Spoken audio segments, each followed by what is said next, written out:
not a lot of effort to set it up. You can even use AI to generate the jobs to be done Hmm. framework for you. I hate carousels.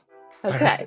I really hate them from my own experience, but it's Mhm. also, they are very sensitive, like for going wrong. Hello, and welcome to another episode of Click to Buy. Today, I have my guest here, Sander. Thanks for coming for the show. Thanks for having me.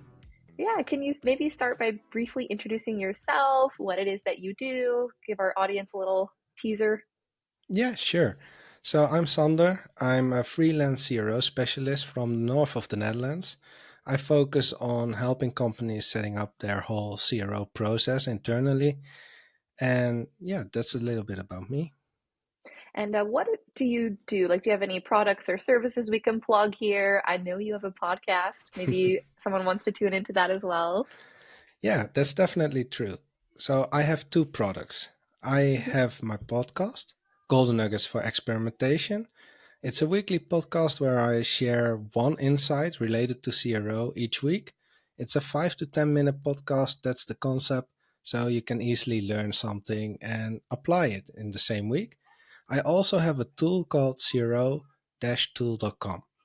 And that's a search engine for psychology and how to leverage psychology for your CRO process. But I don't want to go in too many details Yeah, here because then yeah. it can be very complex. But those are the two side projects I'm working on currently. Excellent. Well, we'll drop the tool in our podcast notes as well in case anyone wants to check that out. So now that we know a little bit about you, so Click to Buy is sponsored by Instant, which is a Shopify no-code page builder. And I'm Becca. I'll be your host today. So to kick things off, let's start a section we like to call This or That, where we debate and hear your hot takes on different, let's say, tactics that people who are building a page can use. So, this or that, would you recommend, from your perspective, a personalized product recommendations or bestsellers on a brand's homepage, and why? Or both? Oh, I'm not sure. I think it can be very interesting for returning visitors. I don't necessarily know if I would put it for new visitors there. Hmm. But if you have a product that's relevant for the current situation, because currently we are in the summer, of course, here Hmm. in Europe at least. And if you have some hot summer items like bathing clothing, I guess, anything Hmm. like that, or flip flops or anything, that can be really interesting to showcase now at this point of time. Uh, Probably the sale already started. So, yeah, that's something you can highlight, of course. And for returning visitors, when they viewed a certain product, yeah, of course, show it on the homepage or related products when they return. But I would prefer to use the categories, highlight the different Hmm. categories you have, maybe the subcategories. I think that's way more valuable because highlighting the most sold items, for example, that's too general. It's too, yeah, people Yeah. don't necessarily see the point of going to these products. So no, Hmm. I wouldn't recommend to do it for new users, but highly recommend it for returning. Gotcha. All right. And let's do another one. So again, this is maybe when somebody's on the page and you're trying to keep them there. Do you recommend exit intent pop-ups or scroll-based pop-ups? Well, Or hmm, not at all? no, I highly suggest to do pop-ups, but I use Hmm. pop-ups more to collect information from my visitors.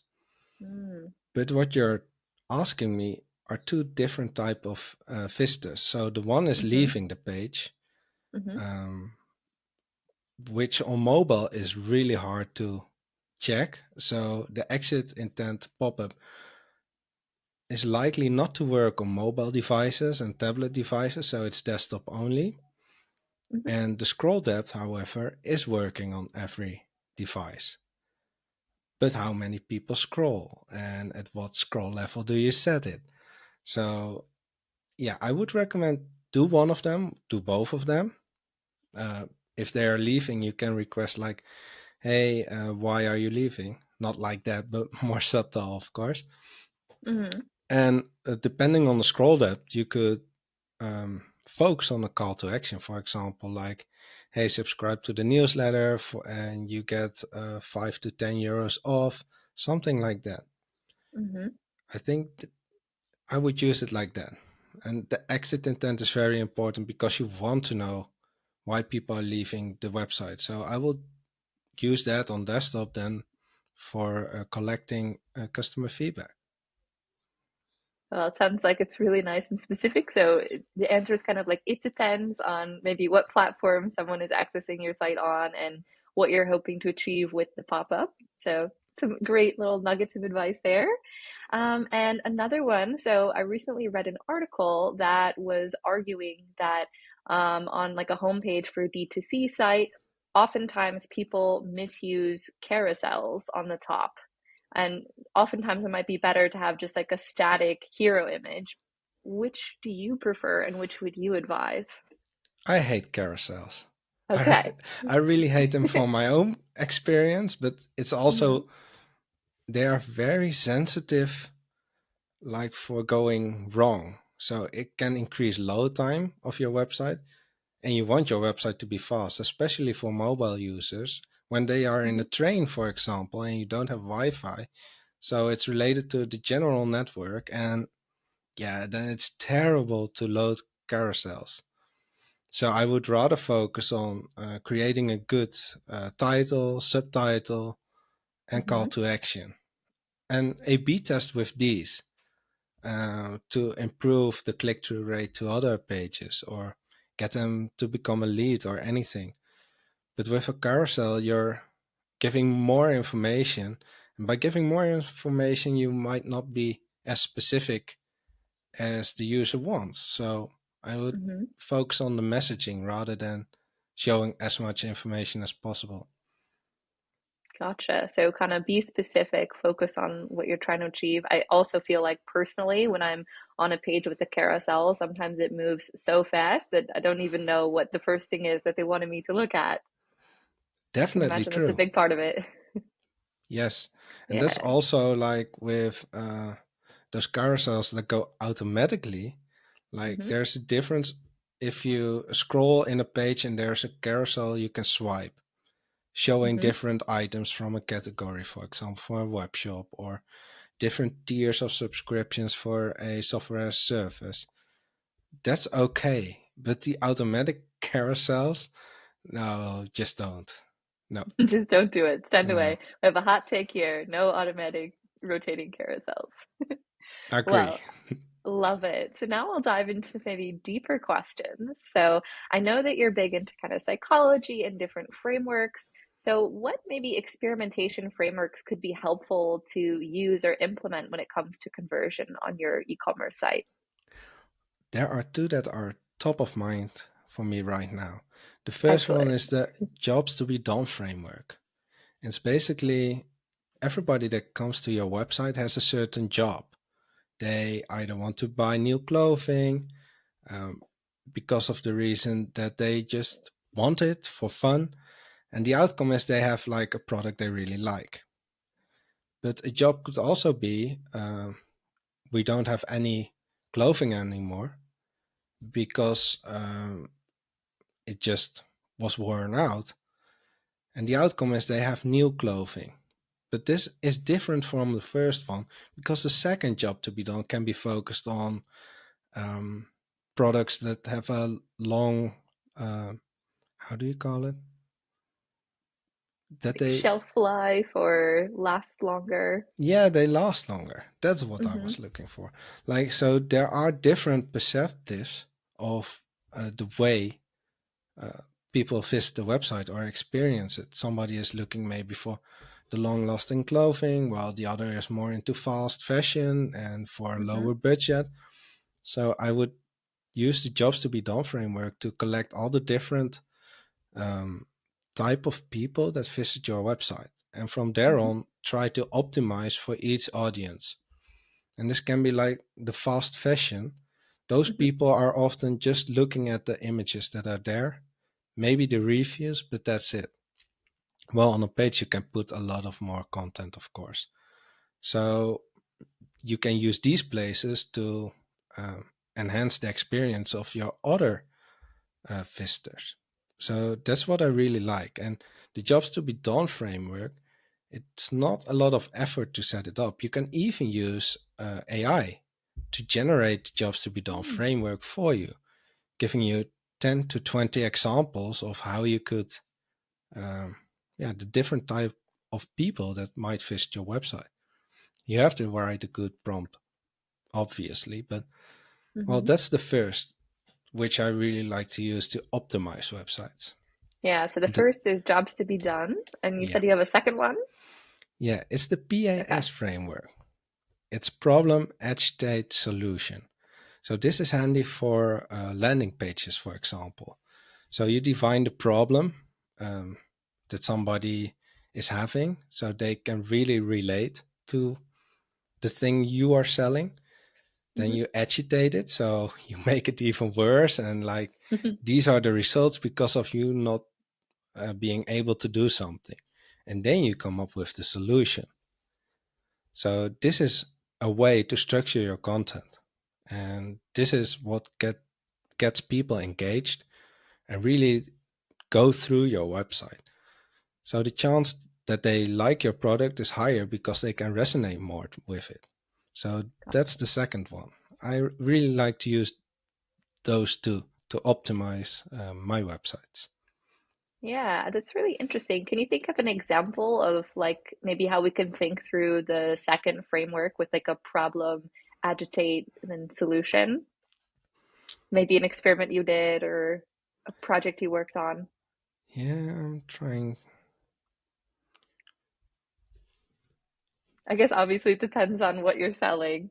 Of course. Yeah, I'm thinking like of a good one. Like, well, for example, Hmm. um, at our household, we like to do things good for nature.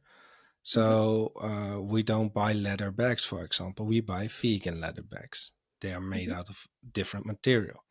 So a problem we have is like, hey, there aren't any nice looking, real looking vegan leather bags. So we could resonate with that.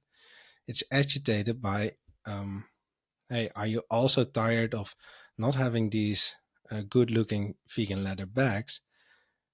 And or are they too expensive? So it's another Mm. way to relate um, to the problem, and they come up with the solution, offering us the best vegan leather bag that looks good for an affordable price, for example. And that way is, well, we could resonate with that.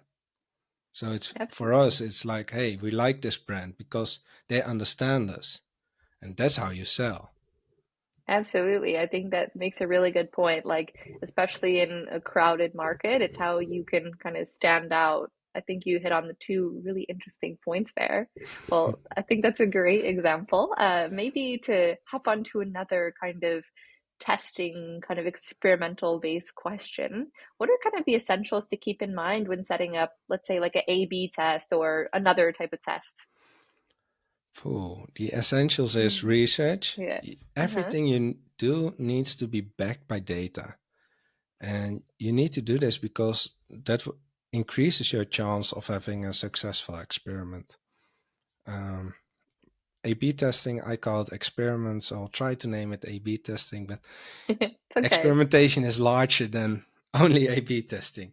Yeah, feel Um, free to take your answer where it will. Like, we want to keep it open here.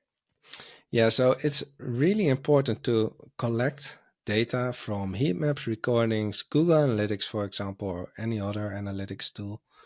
Combine your different findings from each type of research and write a hypothesis. From this hypothesis, it's a way of evaluating what you expect of the experiment, what you expect of the outcome, but also what Hmm. you expect to learn from it. So, yeah, if you have this solid basis, you start running an A/B test, then you can learn something from it. but you could also say, hey, this is successful because Hmm. of these reasons from my hypothesis. But then we get to the point like, okay, what's even more important? Like you can do the whole process up front. It's doable. It's not the easiest, but it's doable. But then you get at the point of running your experiment. And that's when you get into data.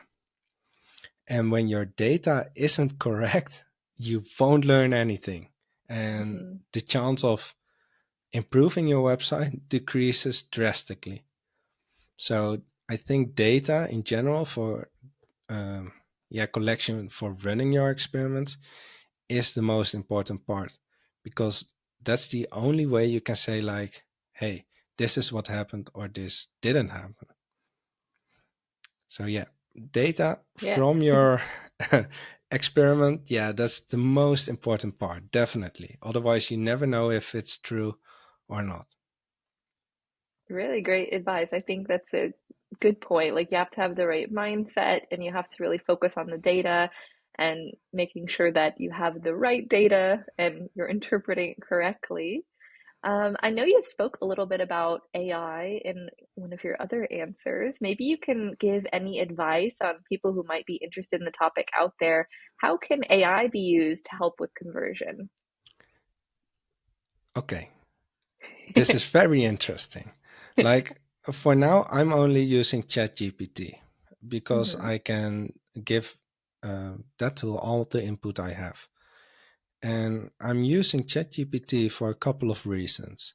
For example, if I need to do an analysis of a survey, like the survey has 100 answers and I need like the top 10 answers, then you can ask ChatGPT, hey, can you combine similar answers and give me a top 10 of the most frequent answers you get that we got?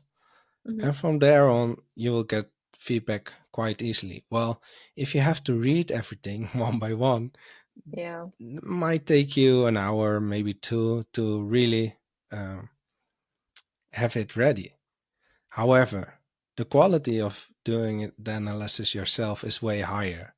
So ChatGPT, take it with a grain of salt, but it can be very valuable if you have to do something very quickly. And of course, this will improve over time with having ChatGPT version 4, while the free Hmm. version is version 3. So yeah, there's already the difference, and it's also about how you give the information and how you ask ChatGPT to give the answer back to you. So that's one way to use ChatGPT, but it's also handy to come up with new product titles, product descriptions, but Hmm. always ask like for 5 to 10 answers so you can switch yourself between them, see what you like, combine, or anything like that. So I think, yeah, it's more for the inspirational side, not for the final, but you Hmm. can use it to fasten up your process.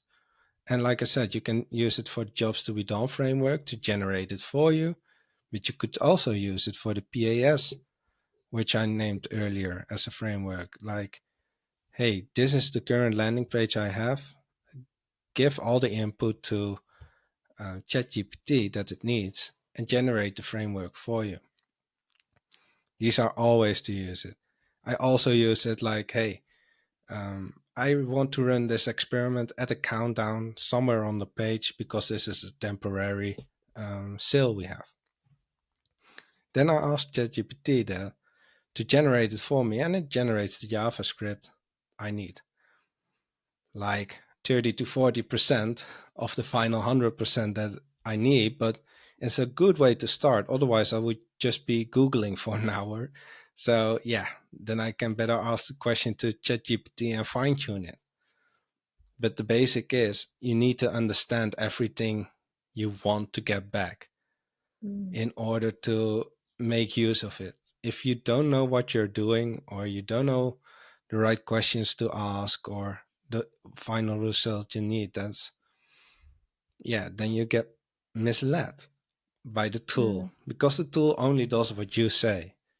So that's, be careful with that. But those are a couple of ways to use AI to your advantage, and you I should. think I think that's really interesting, and especially what you speak of, which I think some people call like the dark side of AI, is it's only as powerful as like the person who's using the tool.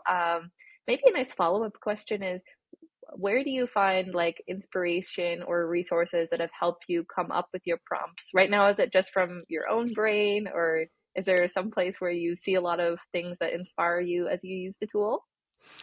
No, this is, I write the prompts from my own way, but there Nice. are like Google Home extensions that you can use, Hmm. like AirPM, like, Yeah. yeah, you know it. Hmm. And Hmm. it, you have to pay for it nowadays, but it has a really large database base with prompts. But I figure like I want the prompts to relate to what I'm looking for, so I rather Yeah. write them myself. But that's always the case with anything I do, so it could be a bit personal as well.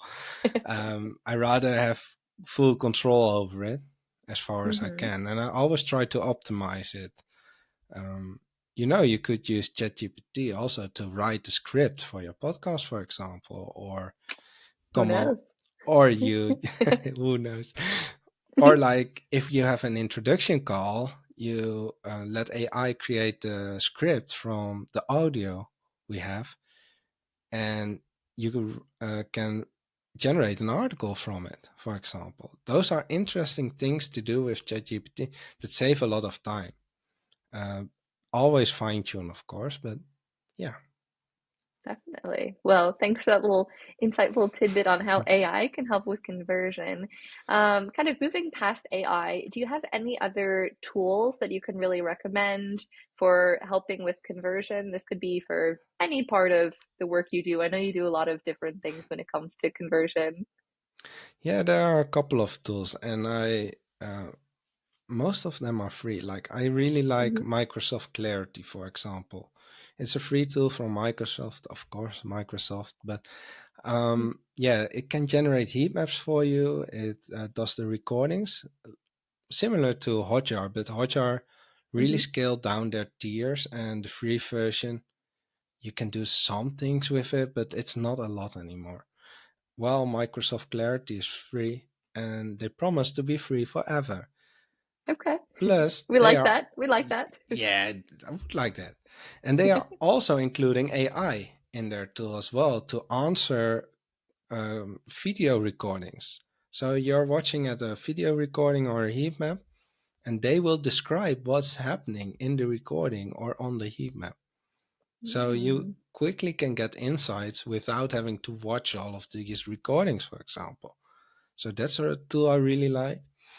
Then I use Google Tag Manager a lot to Mhm. track everything I want to track, combined with Google Analytics 4. But I also run my Mhm. experiments using Google Tag Manager most of the time. So not a lot of people know it, but you can just run A/B tests with Google Tag Manager. You need a custom setup, takes some time to set up, but once it's running, it's working great.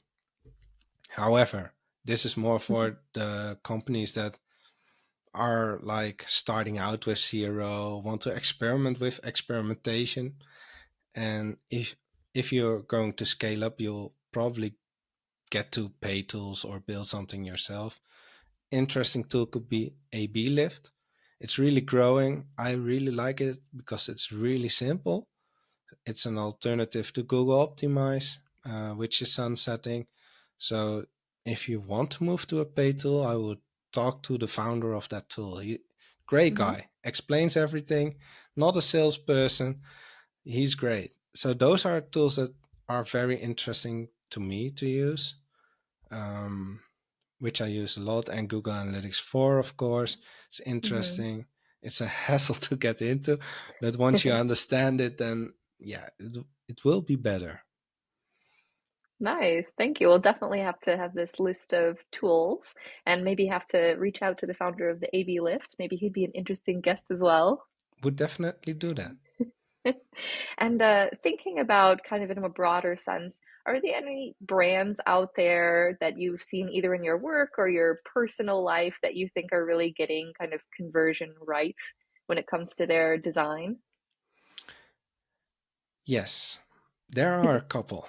Um, the worth mentioning is Sparrow, for example. They Hmm. are a large company, but they are creating blueprints for the whole CRO process. Basically, no school is teaching CRO.